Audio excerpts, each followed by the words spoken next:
Assalamualaikum warahmatullahi wabarakatuh. Halo teman-teman semua, bagaimana nih kabarnya?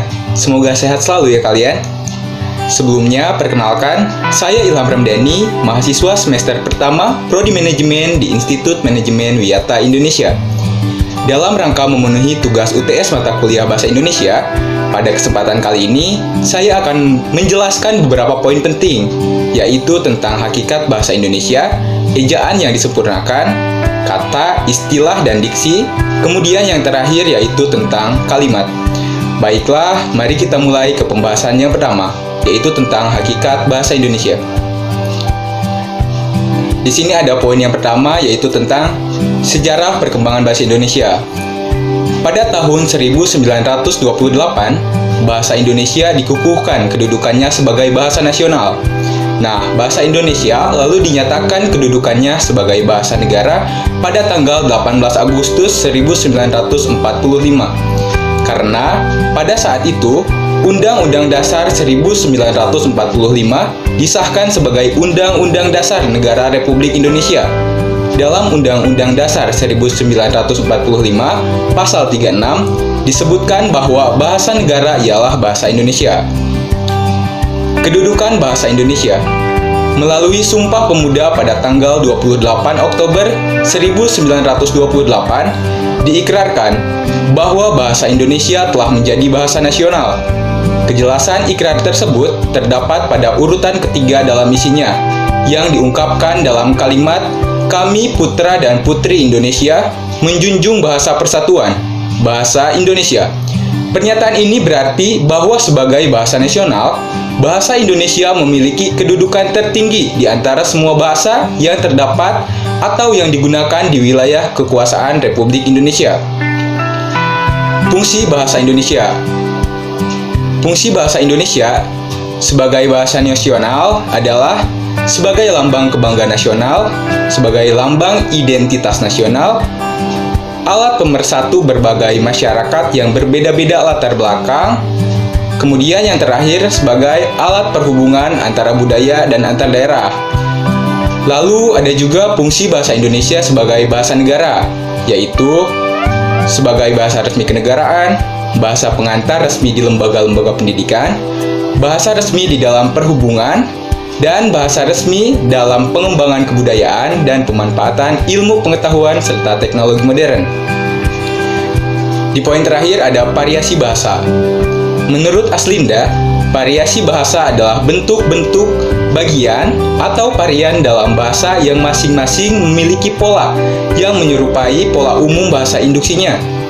Berikut adalah variasi bahasa yang lazim dikenal dalam penggunaan bahasa, yaitu variasi lisan dan tulisan, bahasa resmi dan tidak resmi, bahasa dialektal, bahasa kaum terpelajar, bahasa bidang khusus, ada juga bahasa baku dan tidak baku, baku tulis dan baku lisan, dan yang terakhir yaitu bahasa Indonesia yang baik dan benar. Baik, kita lanjutkan ke pembahasan yang berikutnya, yaitu tentang ejaan yang disempurnakan. Ejaan merupakan aturan yang melambangkan bunyi bahasa menjadi bentuk huruf, serta kalimat. Ejaan juga bisa diartikan sebagai kumpulan peraturan penulisan huruf, serta penggunaan tanda baca. Ada beberapa ejaan yang pernah berlaku di Indonesia, yaitu yang pertama ada ejaan Van Ophusen. Pada tahun 1901, ditetapkan ejaan bahasa Melayu dengan huruf Latin yang disebut dengan ejaan Van Ophusen. Van Ophusen merancang ejaan tersebut dibantu oleh Engku Namawi dan Engku Ibrahim. Hal-hal yang menonjol dalam ejaan berupa huruf J yang pelafalannya menjadi Y dan huruf OE yang pelafalannya menjadi U. Kemudian yang kedua ada ejaan Suwandi. Pada tanggal 19 Maret 1947, ejaan Suwandi diresmikan dan diberi julukan ejaan Republik. Hal-hal yang menonjol dalam ejaan ini adalah yang pertama huruf OE diganti dengan U. Kemudian kata ulang boleh ditulis dengan diikuti oleh angka 2. Selanjutnya ada ejaan Melindo. Pada akhir tahun 1959, Sidang Pemutusan Indonesia dan Melayu menghasilkan konsep ejaan bersama yang kemudian dikenal dengan nama ejaan Melindo atau yang kita kenal dengan Melayu Indonesia. Perkembangan politik selama tahun-tahun berikutnya antara Indonesia dengan Malaysia mengurungkan peresmian ejaan ini. Dan ada juga ejaan bahasa Indonesia yang disempurnakan atau yang kita kenal dengan EYD. Pada tanggal 16 Agustus 1972, Presiden Republik Indonesia meresmikan pemakaian ejaan bahasa Indonesia berdasarkan keputusan Presiden nomor 57 tahun 1972. Departemen Pendidikan dan Kebudayaan menyebarkan buku kecil yang berjudul Pedoman Ejaan Bahasa Indonesia yang disempurnakan sebagai patokan pemakaian ejaan itu. Di poin terakhir ada komponen-komponen ejaan. Di antaranya ada penulisan huruf, penulisan kata, penulisan tanda baca, penulisan singkatan dan akronim, penulisan angka dan lambang bilangan, dan penulisan unsur serapan. Baik, kita memasuki ke pembahasan yang ketiga, yaitu tentang kata, istilah, dan diksi. Yang pertama ada pengertian kata dan istilah. Secara umum, menurut sudut pandang fonologi, kata dapat dirumuskan sebagai bentuk lingual yang memiliki urutan fonem yang tepat. Sedangkan istilah dapat diartikan sebagai kata atau gabungan kata yang memiliki makna khusus dan penggunaannya terbatas pada ranah kegiatan atau bidang keilmuan tertentu. Sumber kata dan istilah. Yang pertama ada sumber kata. Pada dasarnya, kata bahasa Indonesia berasal dari dua sumber, yakni sumber dalam dan sumber luar. Sumber dalamnya adalah bahasa Melayu dan bahasa-bahasa daerah, sedangkan sumber luarnya adalah bahasa asing. Kemudian ada sumber pengambilan istilah bahasa Indonesia. Dengan urutan prioritasnya adalah sebagai berikut. Di urutan pertama ada bahasa Indonesia atau Melayu, diikuti oleh bahasa daerah serumpun, dan yang terakhir yaitu bahasa asing. Kemudian ada diksi. Diksi adalah kemampuan memilih satu kata yang tepat di antara sejumlah kata bersinonim untuk digunakan dalam konteks tertentu. Relasi makna.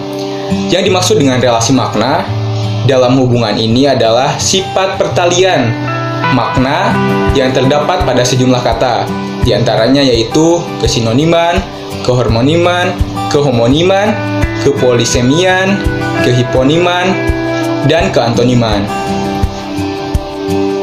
Kemudian di poin yang terakhir ada kata konkret dan kata abstrak. Kata konkret adalah kata yang acuannya dapat dicerap secara empirik.